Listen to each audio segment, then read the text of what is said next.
निजामाबाद में BRS party का हुआ सफाया। कांग्रेस और एआईएमआईएम दोनों मिलकर कॉरपोरेशन पर कब्जा करने के हैं चांसेस, क्योंकि 11 फरवरी को हुए इलेक्शन में निजामाबाद के 60 सीटों में से कांग्रेस पार्टी को इस बार 17 सीट्स पर और एआईएमआईएम को 14 सीट्स पर कामयाबी हासिल हुई है। हालांकि इन दोनों के मुकाबले में बीजेपी ने सबसे ज्यादा 28 सीट्स पर कामयाबी हासिल की, मगर बीजेपी मेयर बनाने के काबिल नहीं है और फिर बीजेपी पर फिरका परस्ती का टैग लगा हुआ है, इसीलिए कोई भी पार्टी इनको ओपनली सपोर्ट नहीं कर सकती। इसी वजह से कांग्रेस और एआईएमआईएम दोनों पार्टी अलायंस करके निजामाबाद में मेयर और डिप्टी मेयर सीट्स पर अपना कब्जा जमा लेंगे, क्योंकि असेंबली इलेक्शन के बाद से एआईएमआईएम और कांग्रेस पार्टी ने अलायंस कर लिया है, जिसकी वजह से निजामाबाद में भी अलायंस हो सकता है और फिर बीजेपी वाले हाथ मलते रह जाएंगे, जिनके ख्वाबों पर पानी फेर जाएगा, जो सिंगल मेजॉरिटी में ज्यादा से ज्यादा सीटों पर कामयाबी के लिए पूरी कोशिश भी कर रहे थे। मगर इस बार बीजेपी वही पुराने फिगर यानी 28 तक ही महदूद रह गई है, क्योंकि लास्ट इलेक्शन में बीजेपी को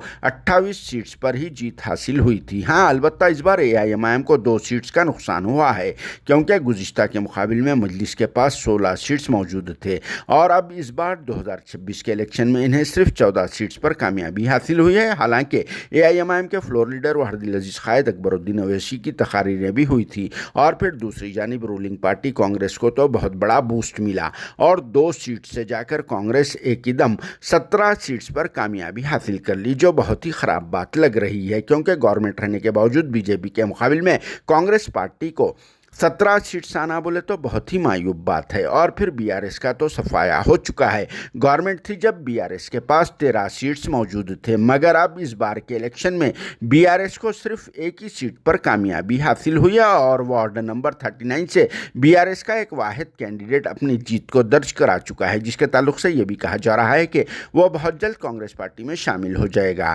खैर, कुछ भी हो, बीजेपी के सीट्स में कुछ भी फर्क नहीं आया। जिसकी क्या वजह हो सकती है, कमेंट बॉक्स में ज़रूर जवाब लिख देना। Bureau report, RS news, Hyderabad.